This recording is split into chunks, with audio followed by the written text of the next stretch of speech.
So welcome to track 2. We have a great lineup of 4 speakers, and we'll start with Alix Joseph from Linxens, talking about merging technologies for tomorrow's medical wearables.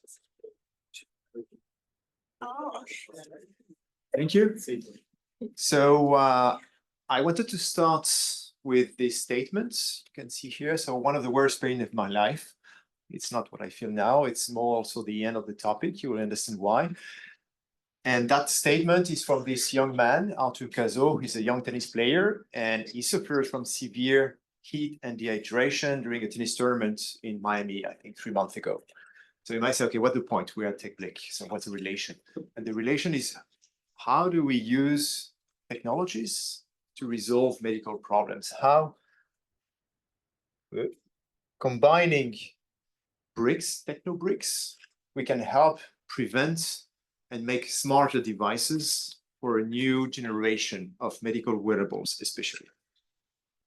So a few words about who we are. Linxens, not very known company, but you probably already all have our products in your pocket or your bag, because we are the largest manufacturer for this. 80% of those connectors and chip assembly is done by Linxens. Use that for the payment card, transportations, amusement park, hotels, anything. We are the largest for that. We produce billions of those. 500 million company, presence, not in North America for operations. We do have sales. And with R&D, heavy R&D and development side in Europe and Asia. We are the supplier of the major brands. You see some of them here listed below, both in banking, in automotive, and here we are more to talk about the healthcare. We supply the largest brand for medical device companies. We supply them to our 3 main pillars, and I will go that in details about the application and kind of use case. First are the biosensors. The biosensors through electrochemical sensors, physical chemical sensors, the stick-to-skin wearables, all the patches that remain at the surface of the body to measure vital signs or whatever body signals, and authentication, track and trace, all the data transfer, RFID, NFC, Bluetooth energies to serve specific markets, applications in healthcare and medical, like you can see, chronic disease, infectious disease, also sample tracking, sports. And how do we do that?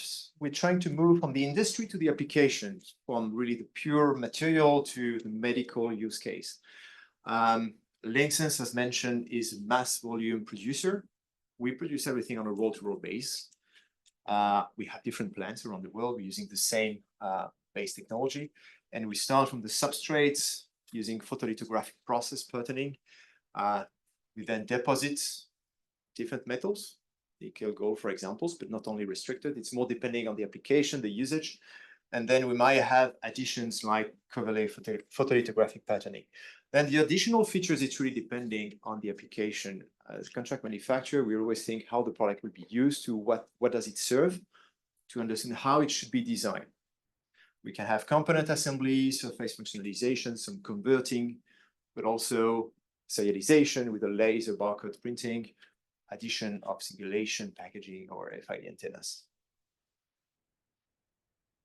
For the biosensor itself, we can have different kind of constructions.